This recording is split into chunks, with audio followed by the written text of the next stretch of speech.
Boa noite. Boa noite. Agradeço muitíssimo também o convite. E é emocionante, né, também ser abençoada na prece inicial.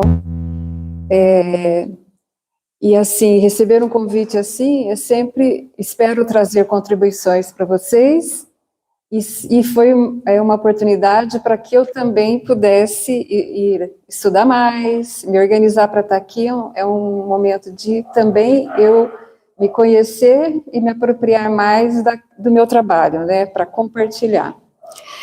Eu sou terapeuta já há alguns bons anos, em Sorocaba, né? Estou hoje aqui com meu marido, Décio, está sentado ali no fundo, vem me acompanhando. Esse apoio é muito importante. Eu estou mais tranquila, tendo vindo com ele, me acompanhando, né? Na estrada, sabendo que eu posso voltar com ele, né? Então, eu estou falando do nosso tema hoje.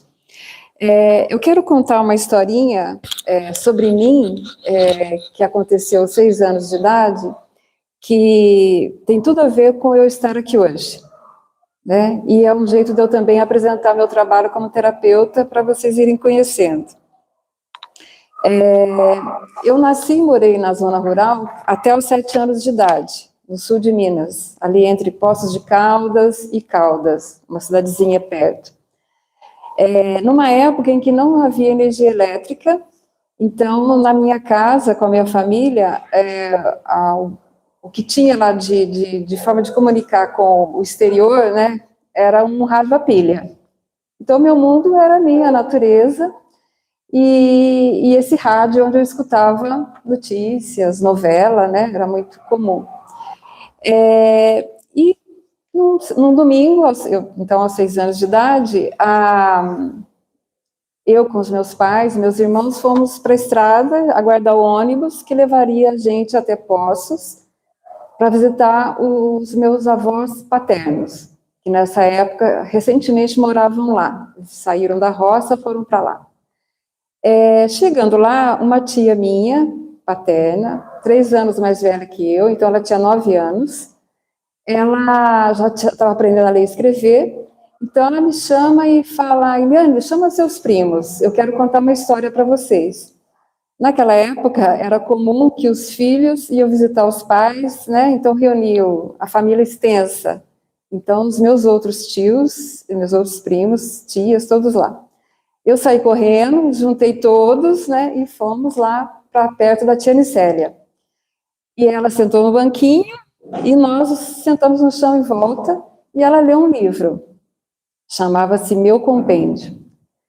Esse evento foi algo extraordinário na minha vida. Foi algo assim, eu fiquei maravilhada, como aquilo existia. Um livro, aquele bloco de papel na mão dela, que tinha uma história e que me levava para tão longe, além do lugar que eu estava ali, né? Então, e eu reconheço que essa experiência foi tão retumbante porque eu vivia num mundo bem pequenininho, né? Só um rádio a pilha. E por que essa história foi tão importante? Porque a partir desse momento, eu quis muito ir para a escola, aprender a ler e escrever. Eu também queria saber pegar um livro, ler e ler. E a partir daí também passou a fazer parte da minha vida a escrita e a leitura. Então, a Eliane tem a ver, faz parte da minha identidade desde então, essas duas companhias, a leitura e a escrita. E sempre me envolvi com isso. E durante muitos anos, aí agora falando mais recente, eu fiz parte em Sorocaba, no Conjunto Hospitalar de Sorocaba, de um programa de leitura para pacientes, para os seus acompanhantes, leitura de literatura, né, os livros infantis principalmente. Foram 15 anos nesse lugar. E foi lá que eu conheci o Nilson Crespo, que é aqui da casa, né? O Nilson foi um voluntário extremamente dedicado e uma pessoa que eu sempre contei muito, né, para poder... Eu fiz parte da coordenação há muitos anos, então eu contava com os meus colegas mais próximos para a gente cuidar do programa, e o Nilson foi uma dessas pessoas. E hoje eu fiz as contas aqui com ele, porque ele esteve lá de 2004 a 2009. desde 2009 que eu não via mais o Nilson. E isso faz 16 anos, há um mês e pouco atrás, quando ele me escreveu perguntando, você pode vir aqui conversar com a gente? Não, falei, claro, né? E eu quero contar o que com isso? Por que eu estou contando essa história? Porque eu fui me constituindo como pessoa no encontro com essas pessoas, né? Seja com a minha tia Nicélia, que sempre que eu tenho oportunidade eu agradeço, ela não é viva mais, ou não está aqui conosco, né? Ela já desencarnou há um bom tempo, mas sempre faço essa homenagem, porque a Eliane, que gosta de escrever, que gosta de ler e que está sempre envolvida com a literatura, tem tudo a ver com esse encontro que eu tive com ela. E quantos encontros depois essa experiência me promoveu, como, por exemplo, estar com o Nilson e estar aqui, por meio dele eu vim para cá hoje, né? Poder compartilhar com vocês um pouco, né, do meu aprendizado trabalhando como terapeuta. Não venho trazer nenhuma resposta pronta, nenhuma técnica, eu venho contar experiências e espero que possam contribuir com vocês, né? Que possam ajudar a encontrar, a possibilitar uma reflexão, enfim. E como terapeuta e como pessoa, eu acredito muito que a gente se constitui por meio desses encontros uns com os outros. Então, cada um de nós, é o convite, tá? Cada um de nós foi se constituindo quem é no encontro com as pessoas que teve pela vida. Desde os pais ou os cuidadores lá iniciais, na escola com os professores pelos quais vocês, com os quais vocês conviveram, os amigos, profissionalmente, quem que vocês encontraram. Então, a gente vai se constituindo no encontro com essas pessoas, na maneira como a gente conta sobre nós para os outros. Eu estou aqui contando de mim para vocês. Eu vou me constituindo à medida que eu conto para vocês quem eu sou. À medida também que eu escuto como é que os outros falam sobre mim, né? Então, a gente tem aí uma carreira, né, uma bagagem enorme de experiências vividas por meio das quais a gente foi se constituindo, né? Então, o que acontece? Como terapeuta, quando eu encontro com as pessoas, a gente vai conversar sobre essas histórias vividas uns com os outros. E alguma dessas histórias, elas são histórias bem de parcerias, outras não. Então, a gente vai conversar sobre como ressignificar histórias que nos trazem desconforto, nos trazem sofrimento, ou aprofundar em histórias até bem-sucedidas, por que não, né? E quando eu fui convidada para vir aqui, né, aí, vou vir falar sobre casal. E aí então, estou aqui para conversar um pouco sobre esse relacionamento, tá?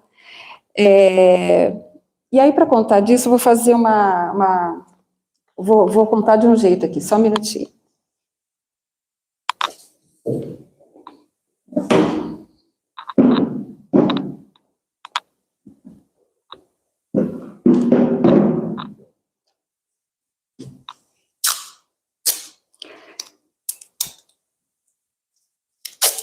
Quando um casal vai para terapia, vai para conversar, eu entendo que eu estou recebendo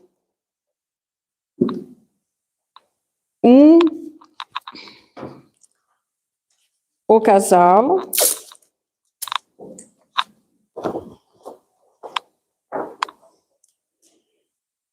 então no nosso relacionamento tenho eu e você, tenho eu e o outro. Então o casal vem, eu recebo o casal e recebo junto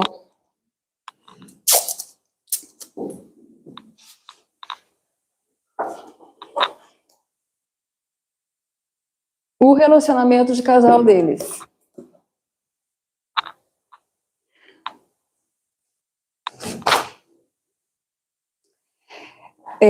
Eu gosto de fazer essa distinção, Porque, assim, numa relação existe eu, existe o outro, e existe o que a gente faz junto, a nossa relação. E se eu estou aqui hoje para falar de casal, então, num casal existe eu, você e o nosso relacionamento de casal. O que eu estou querendo contar com isso? Num casal, tenho eu que chego para esse relacionamento, seja o namoro, seja o casamento, outras formas de estarmos juntos, que a gente sabe que hoje em dia tem várias, as pessoas foram ensaiando, aprendendo outras formas de estar junto. Quando eu me relaciono, quando eu vou em busca de estar com alguém amorosamente, tem eu com a minha bagagem, de todas as histórias que eu vivi, né? Assim como ele também. Aqui eu venho para esse relacionamento tendo uma noção de quem eu tendo uma noção de que filho eu sou para os meus pais, que olhar que eu percebo que os meus pais têm para mim como filho, que olhar que eu tenho para os meus pais como filho, né? Tem famílias que são famílias assim, que gostam de estar juntas, então no almoço de domingo, vamos nos encontrar todos juntos na casa dos pais. Tem família que é diferente, cada um vai para um lado, não é tão juntinho, é mais separado, né? Eu tenho os meus projetos para a minha vida, eu tenho gostos, né? Tem valores para mim que são muito importantes. Na minha família, por exemplo, curiosamente, até tanto na do meu pai como da minha mãe, um valor muito importante é o trabalho. Então, para você ser alguém digno, é muito importante você estar envolvido com o trabalho, ser comprometido com ele. Então, da mesma forma que eu trago uma mochilinha nas costas, digamos assim, com todas essas experiências, a pessoa com quem eu inicio um relacionamento também, né? E nem sempre, assim, somos pessoas diferentes, né? E vamos iniciar um relacionamento. Um grande desafio é como nós vamos fazer desse relacionamento o nosso, com a nossa autoria, com a nossa assinatura. Porque é natural que a gente vá quando a gente se aproxima e inicia a nossa vida amorosa, conjugal, a gente leve o que a gente já tem, o que a gente já sabe. E aí, com o tempo, como a gente ir tornando esse modo de estar junto, essa parceria, muito com o nosso jeito, meu e seu. Porque quando eu venho a gente vem das nossas famílias, a gente se separa delas e vem para uma relação a dois, a gente vai descobrindo, e não só ao longo da vida também, o que eu quero preservar do que eu aprendi com a família e o que eu quero fazer diferente, né? E isso é natural. Cada geração vai aprender com a geração anterior e vai procurar fazer diferente também, porque são outros tempos, né? No contexto dos nossos avós, o jeito de conviver era de uma maneira.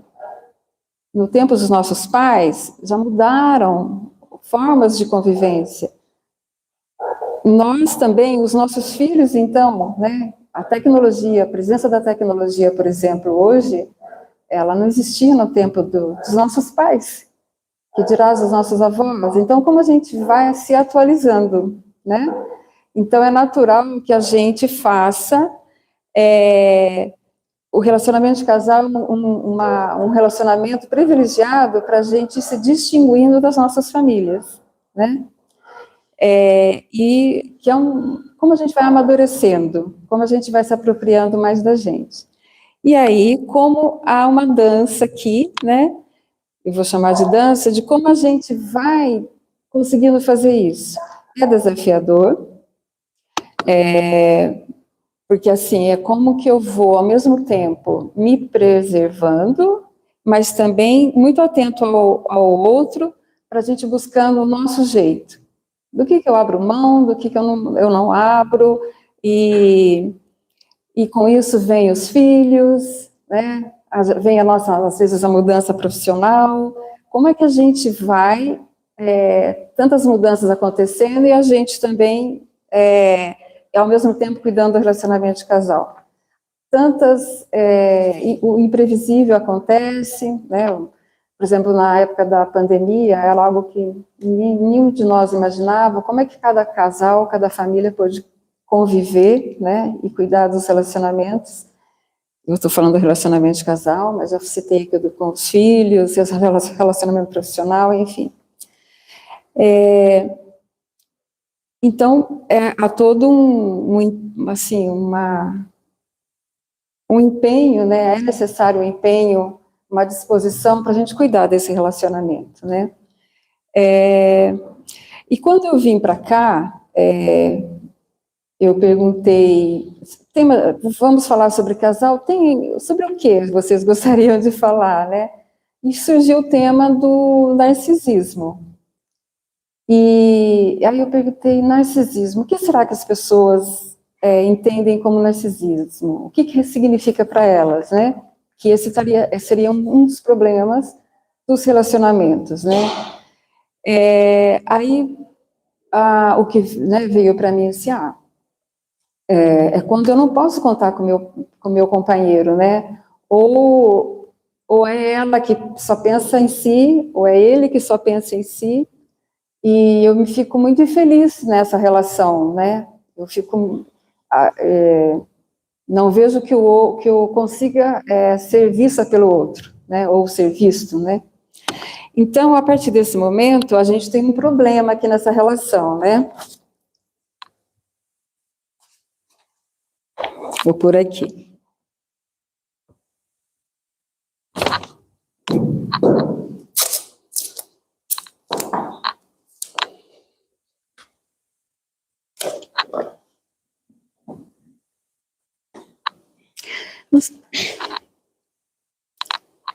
Não sei se deu para vocês verem o que eu escrevi. Peraí.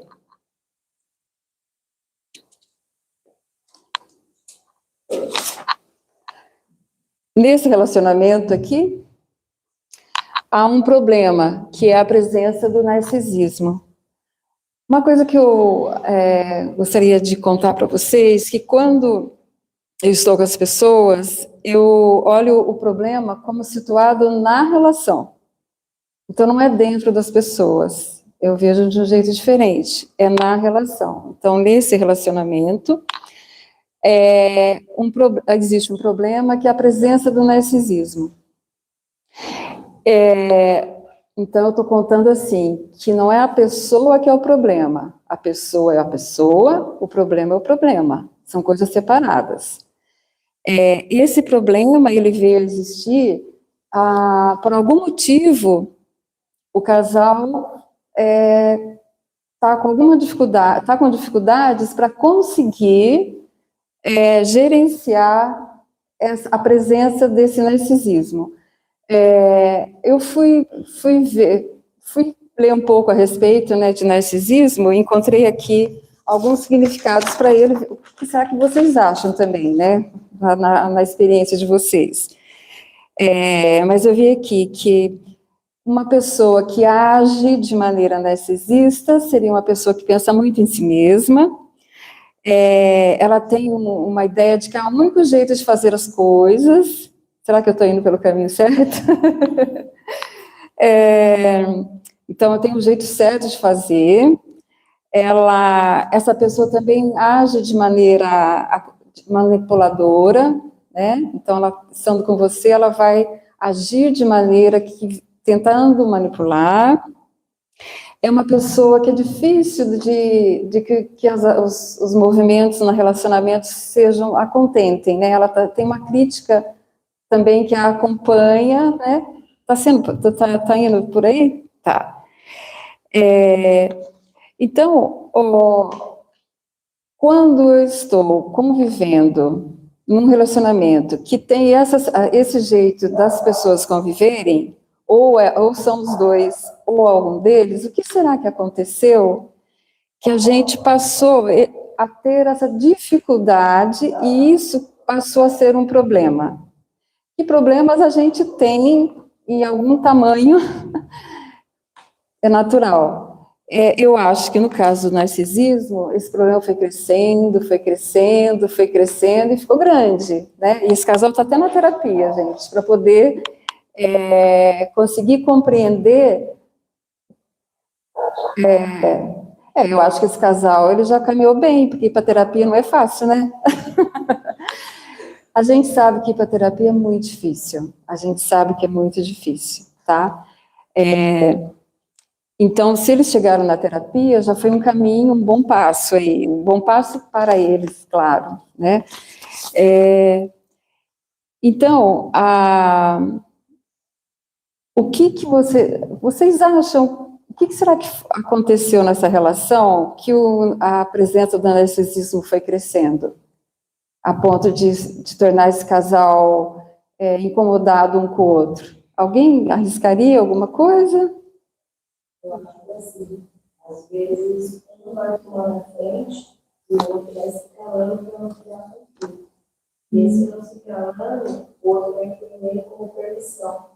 E é aí que a pessoa vai se acalorando e o outro vai tomando posse. Ou aí vai chegar um ponto que quem está sendo anulado também vai aceitar e é uma questão do diálogo. Porque eu acho que hoje, você um relacionamento maduro, uma coisa de incômodo, você tem que conversar e falar, olha, você que aconteceu, mas nem sempre a coisa acontece desse jeito.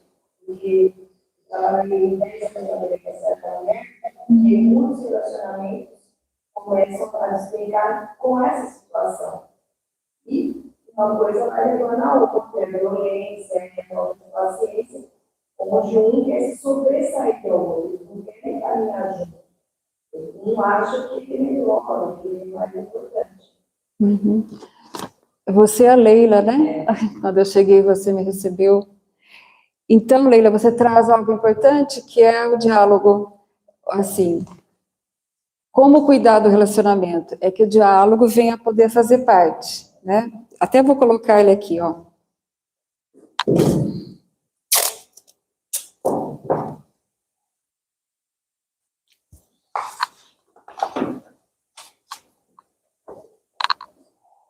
Vou colocar aqui.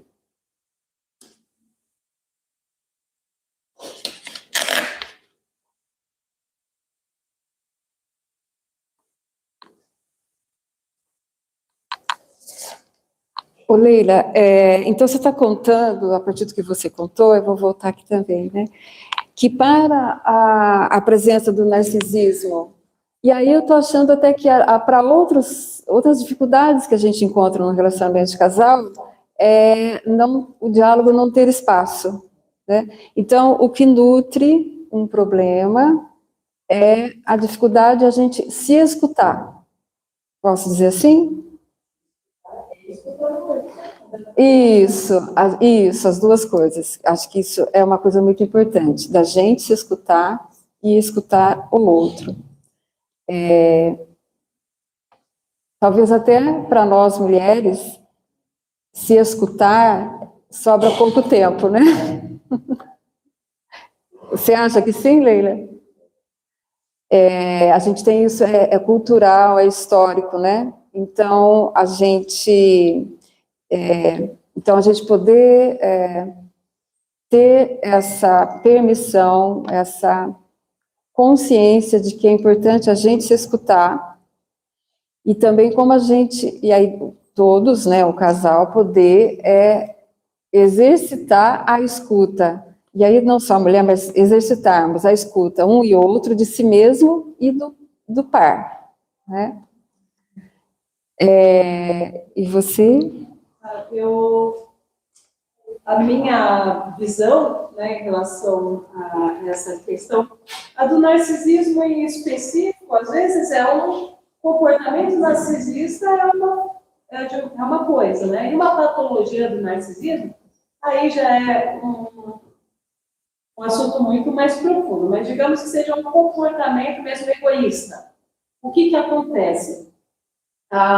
Existe uma criação de uma relação de dependência emocional, onde um se anula para ter a companhia do outro, né? Também estaria até no próprio ouvir ou dialogar, mas a anulação de uma maneira geral, para que, principalmente, né, devido à nossa estrutura histórica, né, o machismo estrutural, onde a mulher acaba se anulando mais, mas não é só a mulher, o homem muitas vezes também se anula, né? Mas eu acho que essa relação de dependência emocional, ela vai fazendo a gente ou se anular ou anular o outro. Então, eu acredito que algo que é preciso olhar é nessa autoanálise, onde eu estou me permitindo me anular ou onde eu estou anulando o outro. Né? Então, acho que essa questão de autoconhecimento, de análise de comportamento, né? Dos próprios comportamentos e do comportamento do outro.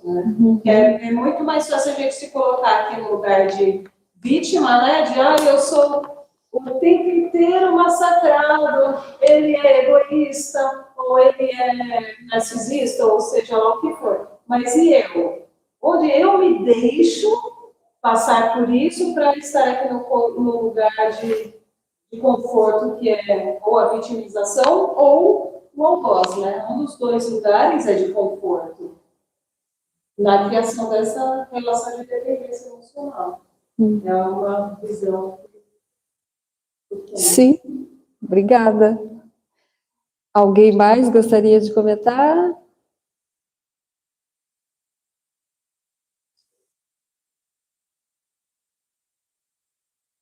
Tá. Eu fico pensando, ouvindo vocês duas, muito curiosa com o que vocês também, enfim, curiosa, mas respeitando o que vocês querem guardar para vocês, né? Fico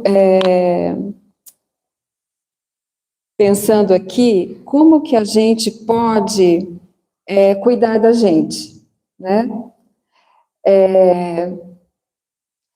Tem uma coisa que acontece, e aí eu vou linkar com outra coisa que é assim, quando a gente vai para um relacionamento, é contraditório uma coisa, que o relacionamento a gente vai se conhecendo, se tornando mais íntimo. Chega um ponto que parece que a gente já conhece o outro e já sabe tudo sobre o outro. Então, é contraditório porque, assim, é para a gente se tornar mais íntimo, estar próximo desse outro, e acaba que, em algum momento, a gente corre esse risco de achar que eu sei tudo sobre o outro, o que ele prefere, o que é melhor para o outro. Então, eu já conheço, eu já sei tudo. Então, a novidade que vem do outro lado, a curiosidade, ela fica muito diminuída. Então, eu acho que esse é um cuidado com o relacionamento. Então, aqui eu estou falando com o relacionamento, né? Uma outra coisa que talvez ajude é a gente poder recombinar o nosso contrato de casamento, digamos. Quando a gente casa, a gente assina a nossa certidão, né, casamos. Existem muitos desejos para essa relação, né, do que a gente vai viver juntos, e só que frequentemente, ou com uma certa frequência, seria bom a gente recombinar. A gente sentar com o nosso par e poder falar, e aí, para onde a gente chegou? Para onde a gente quer ir? Faz sentido isso para vocês? E aí, e isso vai estar embutido também, o que a gente deseja para essa relação, como é que ela está, e onde eu me situo nessa relação, né? Então, aí é também o cuidado consigo mesmo, né? E um jeito da gente buscar o cuidado de si é poder se observar e poder se apropriar ou se aproximar do que é importante para você neste momento da sua vida. O aonde você gostaria de estar?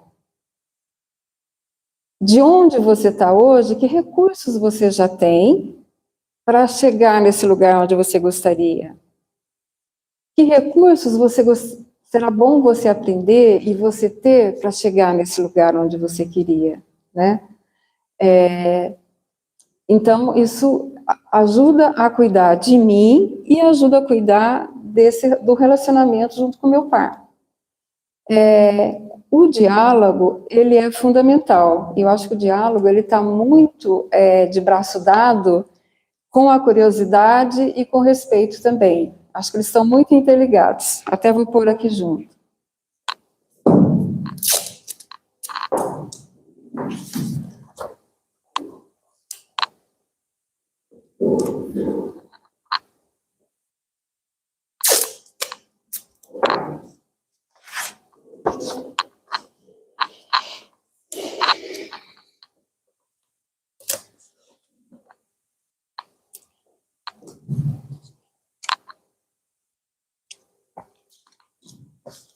Gente, eu quero contar que dialogar é uma coisa muito difícil, viu?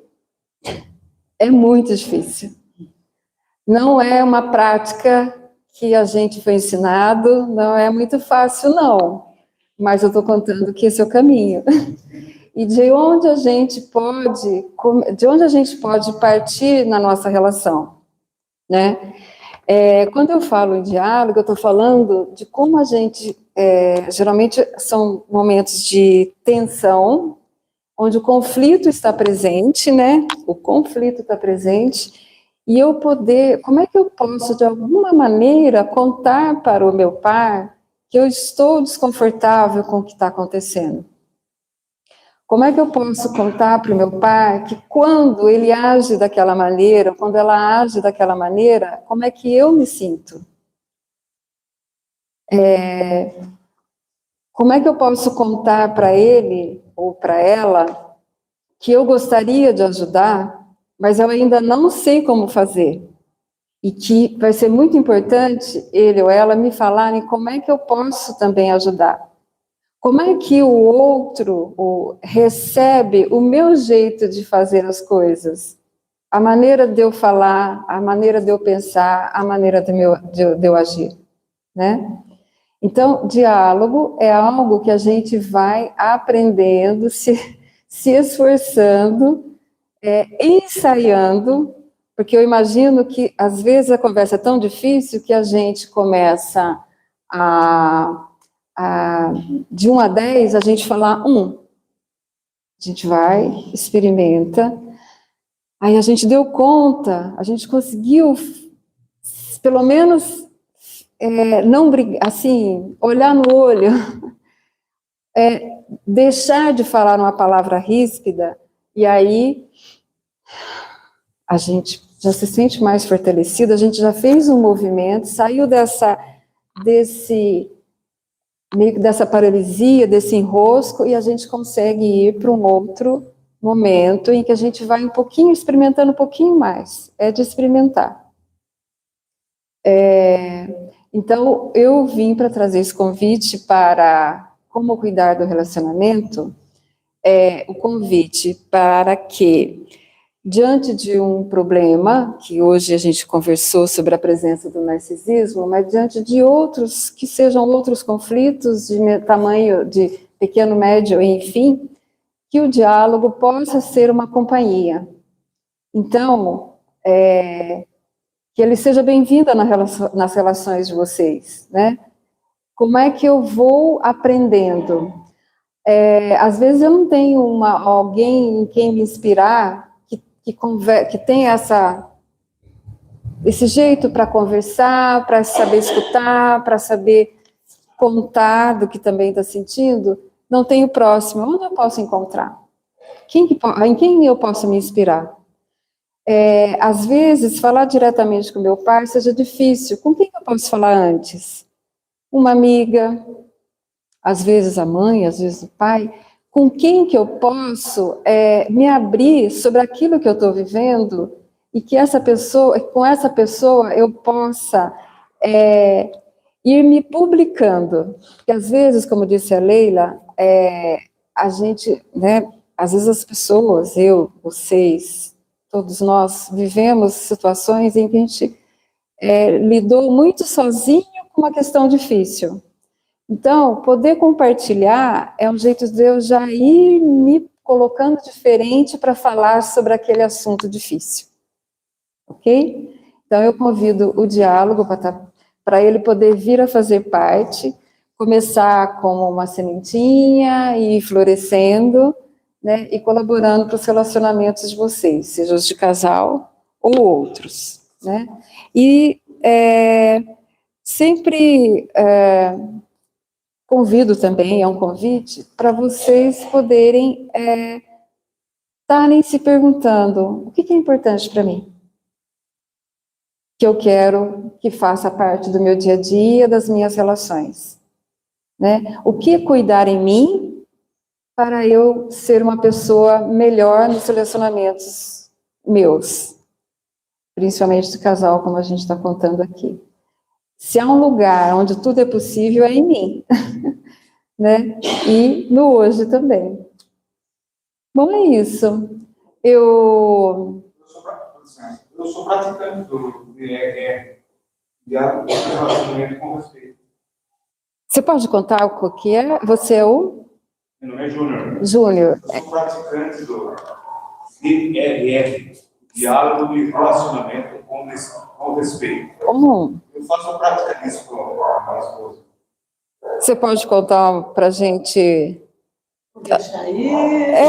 Você quer o microfone? Olha só, entre vocês, se você não, tudo bem? Acho que você poderia contar da tua experiência, porque você sendo da comunidade, olha que interessante. Vocês estão próximos, né? Eu, pessoal, direto tenho uma DRR com a minha esposa. Uma vez por semana, cada quinzena, nós fazemos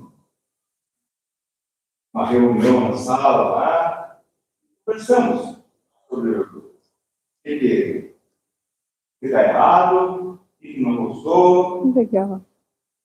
E uma sugestão para outro, o que pode, sugestão, né, com respeito, e bem bacana, né? Um respeito ao outro. Nós, graças a Deus, nós somos um casal há 10 anos, inclusive nós vamos completar 11 anos, dia 18 de outubro, graças a Deus. Estamos muito bem, a nossa relação, muito obrigado. Ou seja, procurem praticar o DRR, Diálogo de Relacionamento com Respeito, e absorver tudo que foi passado para todos nós aqui em nossa reunião maravilhosa.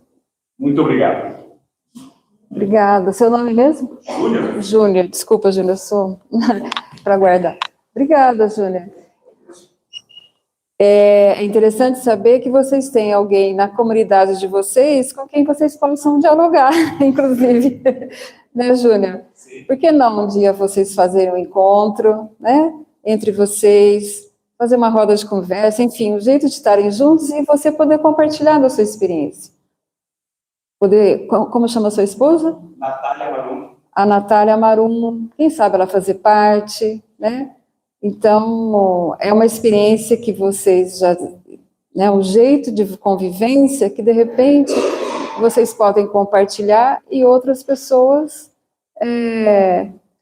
talvez até mais à vontade, com mais tempo, vocês poderem trocar. Ensino de plágio, né? Porque o plágio é uma grande forma de admiração. Ok. E descobrindo os jeitos de vocês fazerem, né? Como cada casal vai fazendo a partir do jeito que você e a Natália fazem, né? Ok. Primeiramente, você pega, deixa o celular no canto, de preferência desligado. Tá? Esquece do celular, esquece a tecnologia. E deixa o televisor no mudo ou desligue. Vamos fazer um momento do DRE. Eu gostei porque DR a gente se refere a ter uma conversa mesmo, né? Temos um conflito, uma questão para tratar. Respeito do relacionamento. Eu acho que você traz também, Júnior, até para mim finalizar minha fala, a importância de nós estarmos juntos com os outros. Eu vim para falar de relacionamento de casal, mas, assim, qualquer situação, como a gente poder contar com o outro da comunidade. Quando eu falo outro, é viver em coletividade, né? Vocês estão aqui, né, numa terça-feira, cuidando de vocês em grupo. De que outras maneiras eu posso estar junto com as pessoas é um cuidado estar com os outros. A interação é que não cuida da gente, né? É na interação que aí eu volto ao começo. Como é que a gente vai se tornando quem é à medida que a gente se relaciona com os outros, né? Eu saio aqui hoje acrescida do que eu ouvi de vocês, né? Então, é isso. Agradeço muito, que possa reverberar, enfim, que vocês possam acolher e possam ir com vocês essas reflexões e que de alguma maneira façam companhia, tá ok? Até me motivou a chegar em casa agora, vou ter um DRE. Fora da agenda, né, Júnior? Ok. Bom, que bom. Isso.